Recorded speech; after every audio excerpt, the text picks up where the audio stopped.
बात करेंगे एक बड़ी खबर की जो संबंधित है आईएएस ट्रांसफर से। कई आईएएस अधिकारियों का तबादला हुआ है। राजीव अरुणेका बनाए गए सदस्य राजस्व परिषद। राजीव अरुणेका को सीएम का अपर मुख्य सचिव का अतिरिक्त प्रभार, वंदना डाडेल को प्रधान सचिव मंत्रिमंडल सचिवालय और निगरानी विभाग, अजय कुमार सिंह को प्रधान सचिव स्वास्थ्य विभाग का अतिरिक्त प्रभार, मनीष रंजन बनाए गए सचिव राजस्व एवं भूमि सुधार, मस्तराम मीना बने प्रधान सचिव योजना एवं विकास विभाग।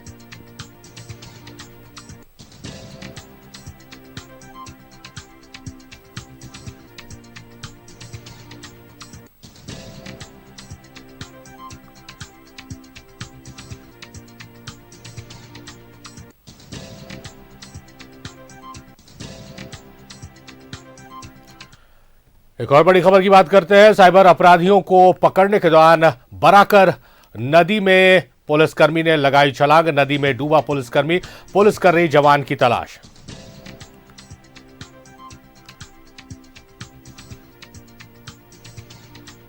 तो बराकर नदी में एक पुलिसकर्मी ने छलांग मारी है। किन सर्कमस्टांसेस में, किन परिस्थितियों में उसने छलांग मारी है, ये जांच का विषय है। बताया जा रहा है कि अपराधियों को पकड़ने के दौरान उसने छलांग मारी है।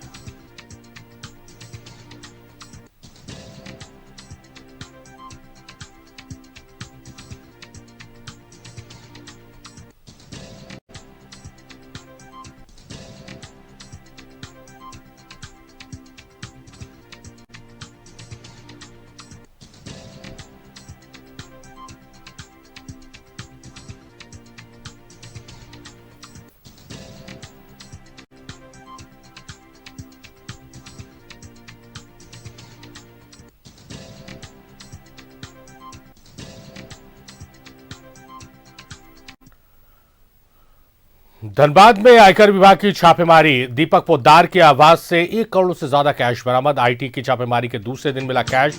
कोयला और होटल कारोबारी है दीपक पोद्दार।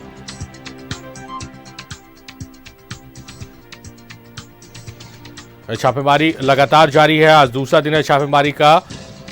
आईटी द्वारा छापेमारी की गई है और इस दौरान 1 करोड़ कैश मिला है। होटल और कोयला कारोबार से जुड़े हुआ है दीपक पोद्दार, जिनके ठिकानों पर लगातार आईटी के अधिकारी सबूत खंगाल रहे हैं।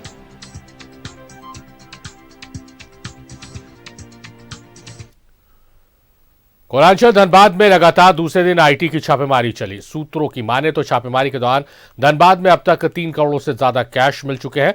वहीं कई दस्तावेज भी बरामद किए गए, जिसकी जांच आयकर विभाग के अधिकारी कर रहे हैं। लगातार दूसरे दिन आयकर विभाग की छापेमारी। 4 राज्यों के 56 ठिकानों पर ताबड़तोड़ कार्रवाई। धनबाद में 3 करोड़ से ज्यादा कैश बरामद। टैक्स चोरी के खिलाफ आईटी ने बड़ी कार्रवाई की। धनबाद समेत 4 राज्यों के 56 ठिकानों पर लगातार दूसरे दिन आयकर विभाग ने छापेमारी की। इस दौरान 3 करोड़ से ज्यादा कैश मिलने की खबर है। धनबाद सहित राज्य के कई ठिकानों पर एक साथ आयकर विभाग की टीम ने दबिश दी है। धनबाद में भी जिस तरह की टीम ने कार्रवाई शुरू की थी, तकरीबन 40 से अधिक ठिकानों पर आयकर विभाग की टीम ने कल सुबह 7 बजे से ही तड़के जो है वो छापेमारी की अलग अलग जगहों पर। हालांकि पहले सुबह से ही यह पूरी कार्रवाई की गई थी। इस कार्रवाई में नगद सहित कई जेवरात और संपत्ति से जुड़े दस्तावेज जो है यह बरामद किए गए हैं। कारोबारी अनिल गोयल एंड ग्रुप के ठिकानों पर छापा। रवि रवानी और पिंटू अग्रवाल के घर पर दबिश। भारी मात्रा में कोयले की खरीद बिक्री से जुड़े दस्तावेज बरामद।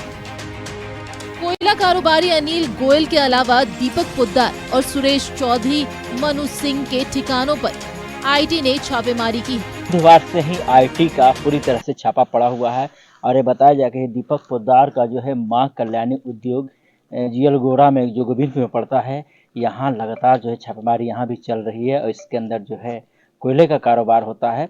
और बताया जाता है कि होटल के साथ साथ उनका कोयले का भी कई जगह कारोबार है। तो जहाँ जहाँ उन लोग का ठिकाना है वहाँ पे लगातार छापेमारी हो रही है। आप देख सकते हैं कि जिस तरह रिमोट इलाका है पूरी तरह से। जिन कारोबारियों के ठिकानों पर आईटी ने कार्रवाई की है वे कोयले का कारोबार भी करते हैं। सुरेश अग्रवाल के गणपति फूड प्राइवेट लिमिटेड पर भी आईटी की रेड पड़ी है। तो आप देख सकते हैं कि Shri Gajapati foods private limited है, ये सुरेश अग्रवाल का है और कल से ही यहाँ पे भी छापेमारी चल रही। अंदर में अब क्या क्या मिला है अभी तक तो पता नहीं चल पाया है, लेकिन इतना जरूर है कि जो एडलॉक होटल में जो मिला हुआ है 3 करोड़ रुपए बताई जा रही है कि वहां पर बरामद कर लिया है आईटी टीम, और जो है लंबा समय तक के जो है छापेमारी करने की संभावना जताई जा रही है। जमशेदपुर के लोहा कारोबारी विकी भलोटिया से पूछताछ में कई अहम राज का खुलासा हुआ है। 10 करोड़ की टैक्स चोरी के आरोप में विकी भलोटिया जेल में बंद है, लेकिन सूत्रों की माने तो विकी भलोटिया ही कोयला कारोबारियों को जीएसटी का फर्जी पेपर बनाकर देता था। इसी खुलासे के बाद आयकर विभाग ने ये बड़ी कार्रवाई की है। न्यूज़ 11 भारत के लिए धनबाद से अशोक और इमरान की रिपोर्ट। बेरमो के फुसरो भूत बंगला के स्थित हनुमान मंदिर के पास मालगाड़ी की चपेट में आने से एक युवक की मौत हो गई। घटना की सूचना पर मौके पर बेरमो पुलिस पहुंची और घटनास्थल का जायजा लिया। मृतक की पहचान संजीव कुमार के रूप में की गई है, जो बेरमो पटेल चौक का रहने वाला था। वही पुलिस शव को कब्जे में लेकर पोस्टमार्टम के लिए भेज दिया गया है।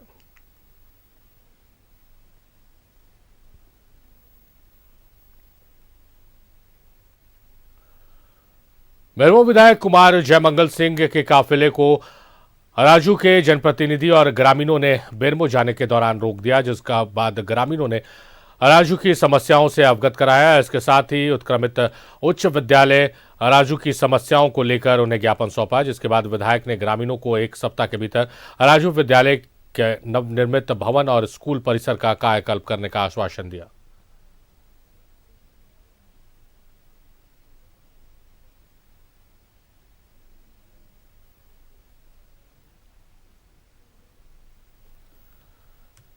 मैं वहाँ पे ट्रक भिजवा देता हूँ, ठीक है, आप उसको लोड करा के यहाँ पे भेजिए। यहाँ पे ना बोरिंग है, ना पानी है, ये ना बिजली है, ना इसमें बेंच डेस्क है, क्या पोजीशन। धनबाद के बस्ताकोला इंडस्ट्रियल एरिया में आरके माइनिंग में एक महिला झुलस गई, जिसके बाद आनन फानन में घायल महिला को इलाज के लिए निजी अस्पताल में भर्ती कराया गया, जहां महिला की हालत सामान्य बताई जा रही है। बताया गया है कि महिला शौच के लिए गई थी। इसी दौरान वो गर्म ओबी की चपेट में आ गई। हालांकि इससे पहले भी महिला और बच्चे ओबी की चपेट में आ चुके हैं। आज सुबह हम सो के उठे तो 8:30 बजे फोन आया तो धनसार में जो ओबी हो रहा डंप हो रहा है, तो स्वच्छ करने के लिए हमारी मोहल्ला का लेडीज सब गई थी। वही ओबी गर्म का हवा से उनका पैर में थोड़ा सा भाप लग गया है, ज्यादा तो कुछ हुआ नहीं है। ऊपर वाला का ऑल इंडिया लोको रनिंग स्टाफ एसोसिएशन पूर्व मध्य रेलवे के आह्वान पर धनबाद रेल मंडल कार्यालय के बाहर केंद्रीय कमेटी के पूर्व सचिव की अध्यक्षता में धरना प्रदर्शन किया गया। इस दौरान उन्होंने करीब 10 मुख्य मांगों की मांग की है। मौके पर पूर्व लोको चालक सह पूर्व केंद्रीय सचिव एसपी साहू ने बताया कि यदि लोको चालक से ट्रेन रोकने के दौरान रेड सिग्नल क्रॉस कर जाती है तो उस हालत में चालक को नौकरी से हटा दिया जाता है, जिस पर सुधार करने की मांग की गई है।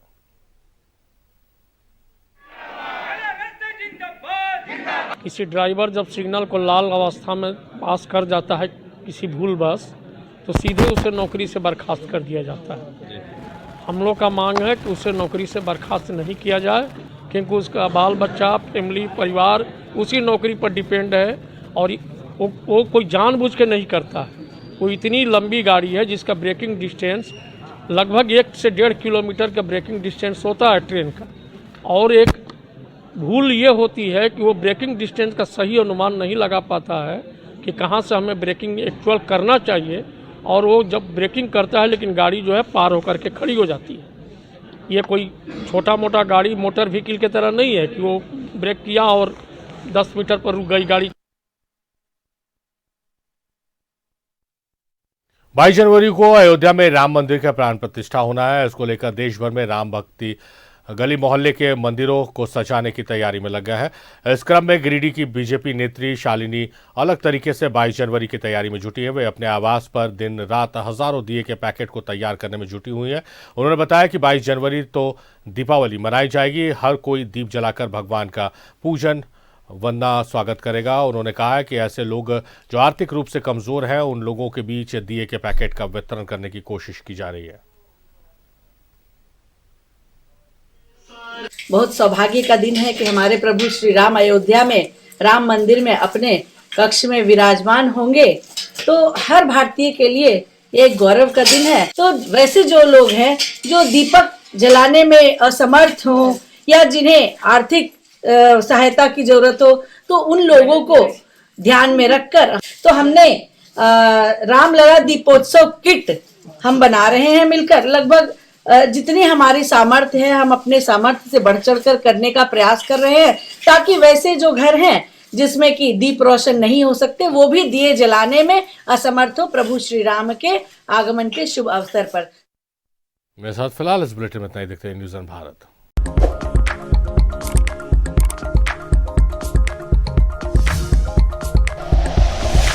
Like and share videos, subscribe करें हमारा चैनल और प्रेस करें बेल आइकॉन। न्यूज़ 11 भारत, सच है तो दिखेगा।